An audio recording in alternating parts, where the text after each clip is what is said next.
안녕하세요. 럭키맘입니다. 오늘은 많이들 궁금해하시는 마이너스 통장과 일시 대출에 대해 이야기해 보려고 합니다.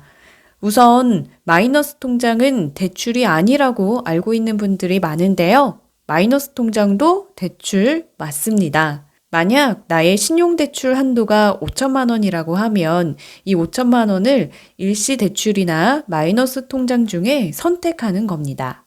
일시대출은 5천만 원을 내 통장에 한 번에 입금을 받으면 나는 이자만 내면서 대출을 유지하거나 원금과 이자를 할부로 상환하는 방식입니다.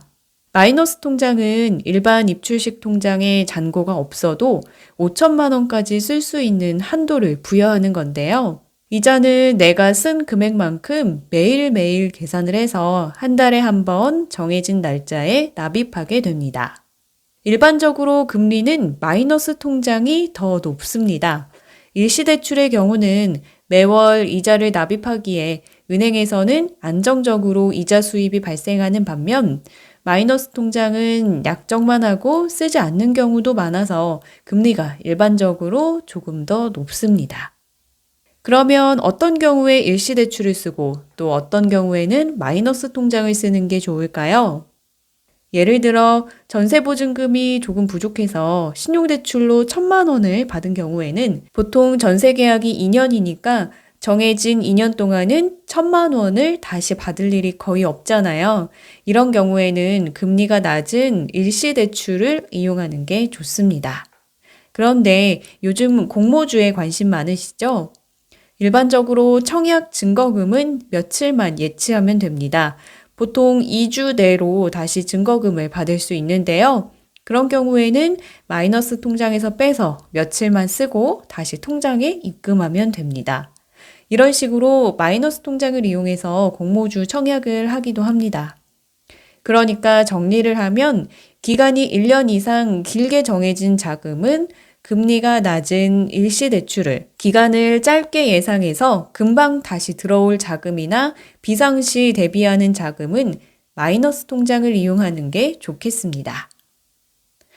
일반적으로 신용대출은 기간이 1년입니다.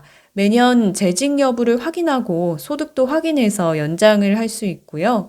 신용등급이 급격히 낮아지거나 재직 여부와 소득 확인이 안 되는 경우에는 연장이 안 되거나 대출 금액을 줄여서 연장을 하기도 합니다. 일시대출은 매월 이자를 납입하게 되고요.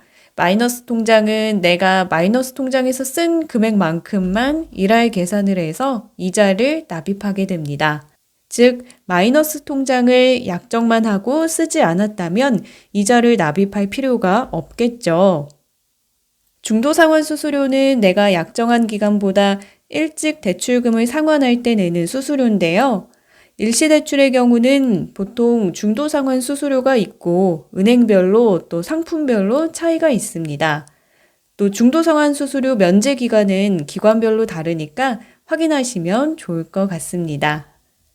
마이너스 통장의 경우에는 쓰는 만큼만 이자 계산이 되는 거라서 중도상환 수수료는 따로 발생하지 않는다는 것도 알아두시면 좋겠습니다. 오늘 마이너스 통장과 일시대출에 대해 알아봤는데요. 영상을 보신 분들께 도움이 많이 됐으면 좋겠습니다. 이번 영상은 여기까지입니다.